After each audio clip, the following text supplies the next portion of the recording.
Tredje, tror jeg. Tredje? Ja. Ude i et sø, vi aldrig har fisket i før, til noget juniorarrangement i Vejle Sportsfiskerforening. Wow. Nej, jeg er bange. Nej, krokodille.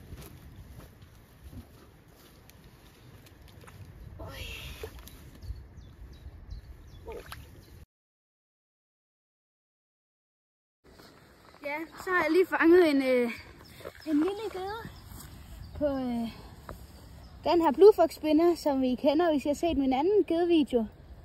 Og det var lige derovre ved de siv der. Så skal vi have sat den her ud igen. Og jeg skal lige have med. Jeg sætter den ud lige hernede, og jeg også fik den op med nettet.